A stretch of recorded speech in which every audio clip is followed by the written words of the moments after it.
നിയമസഭാ തെരഞ്ഞെടുപ്പ് പ്രഖ്യാപനത്തിന് മുന്നോടിയായി മുഖ്യ തെരഞ്ഞെടുപ്പ് കമ്മീഷണർ ഗ്യാനേഷ് കുമാർ ഇന്ന് കേരളത്തിലെത്തും. 3 ദിവസത്തെ സന്ദർശനത്തിനായാണ് ഗ്യാനേഷ് കുമാർ എത്തുന്നത്. ഇന്ന് കൊച്ചിയിലെത്തുന്ന ഗ്യാനേഷ് കുമാർ എറണാകുളം ശിവക്ഷേത്രത്തിലും ഹനുമാൻ ക്ഷേത്രത്തിലും ദർശനം നടത്തും. നാളെയും മറ്റന്നാളുമായാണ് ഔദ്യോഗിക കൂടിക്കാഴ്ചകൾ. നാളെ രാഷ്ട്രീയ പാർട്ടി പ്രതിനിധികളെയും ജില്ലാ തെരഞ്ഞെടുപ്പ് ഉദ്യോഗസ്ഥരെയും കണ്ട് ചർച്ച നടത്തും. മറ്റന്നാൾ സംസ്ഥാന മുഖ്യ തെരഞ്ഞെടുപ്പ് ഓഫീസറുടെയും ചീഫ് സെക്രട്ടറിയെയും പോലീസ് മേധാവിയെയും കാണും.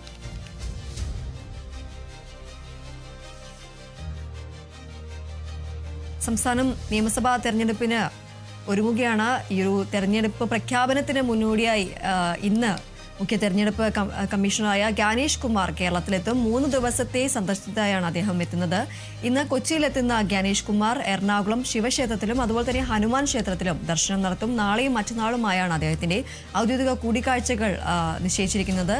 നാളെ രാഷ്ട്രീയ പാർട്ടി പ്രതിനിധികളെയും ജില്ലാ തെരഞ്ഞെടുപ്പ് ഉദ്യോഗസ്ഥരെയും കണ്ട് ചർച്ച നടത്തും. മറ്റന്നാൾ സംസ്ഥാന മുഖ്യ തെരഞ്ഞെടുപ്പ് ഓഫീസറെയും ചീഫ് സെക്രട്ടറിയെയും പോലീസ് മേധാവിയെയും കാണും.